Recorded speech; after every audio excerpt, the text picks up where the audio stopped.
Hi, this is Paula Wethington on assignment for the Monroe Evening News at the Monroe County Civil War Fallen Monument Dedication held Sunday, May 27th at Soldiers and Sandwich Park. Following are some of the sights and scenes from the sounds from the event.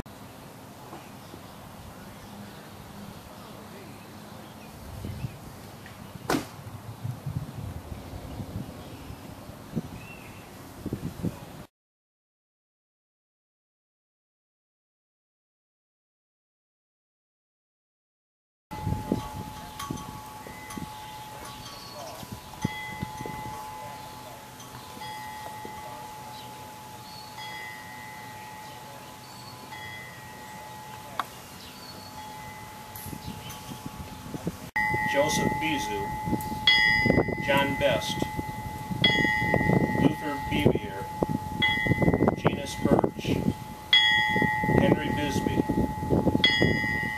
Samuel Bisonet, William Blackburn, Philip Blessing, Charles Boardman, Franklin Boardman, George Boardman, George Bogardus, Ezekiel Bourbonis, Frederick Bauer, William Bradford, Joel Bragg,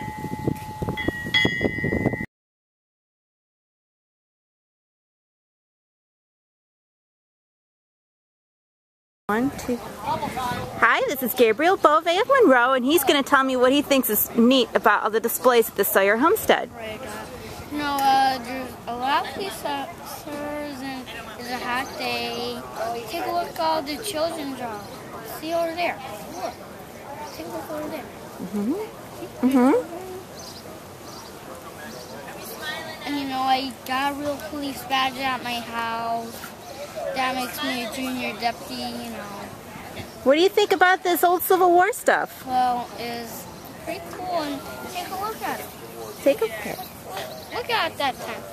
So, do you want to look at some stuff, cool stuff over here?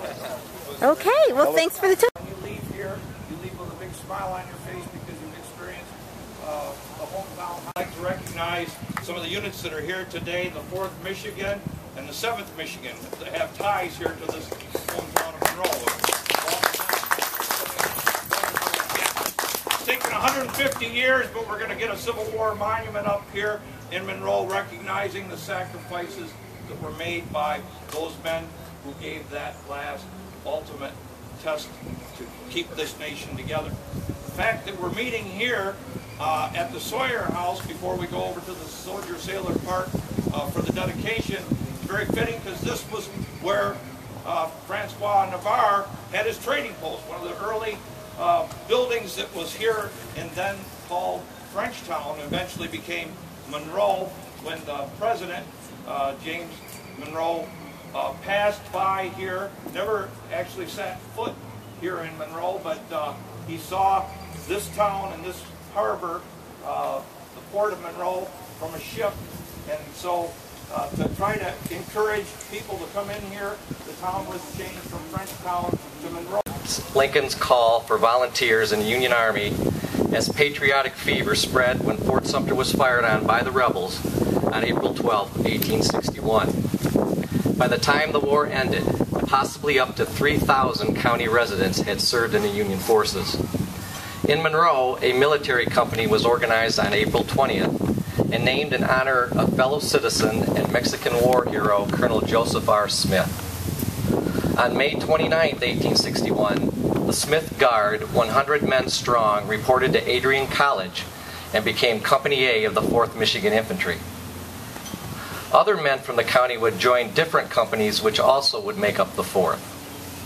They would go on to fight in the major engagements of the Army of the Potomac: Gaines Mill, Malvern Hill, Fredericksburg, Chancellorsville, Gettysburg, the Wilderness, Spotsylvania Courthouse, Cold Harbor, and Petersburg. Approximately 200 county men would serve in the regiment. 41 would sacrifice their lives to preserve the Union. The 4th would compile an honorable record as one of Michigan's most heroic regiments.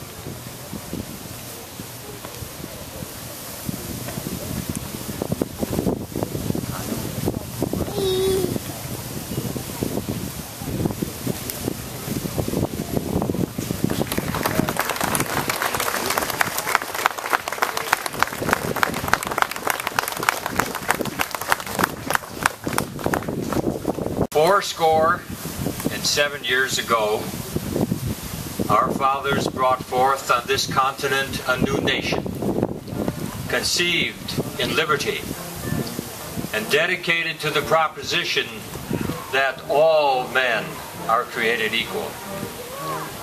Now we are engaged in a great civil war, testing whether that nation or any nation so conceived and so dedicated can long endure. We are met on a great battlefield of that war.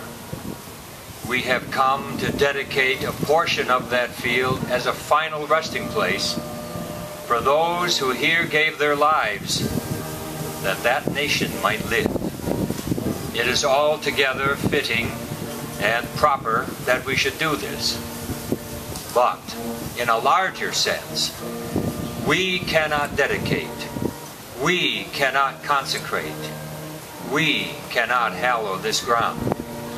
The brave men, living and dead, who struggled here have consecrated it far above our poor power to add or detract. The world will little note nor long remember what we say here, but it can never forget what they did here. It is for us, the living rather, to be dedicated here to the unfinished work which they who fought here have thus far so nobly advanced. It is rather for us to be here dedicated to the great task remaining before us, that from these honored dead we take increased devotion to that cause for which they gave the last full measure of devotion. That we here highly resolve that these dead shall not have died in vain, that this nation, under God, shall have a new birth of freedom, and that government of the people, by the people, and for the people shall not perish from the earth.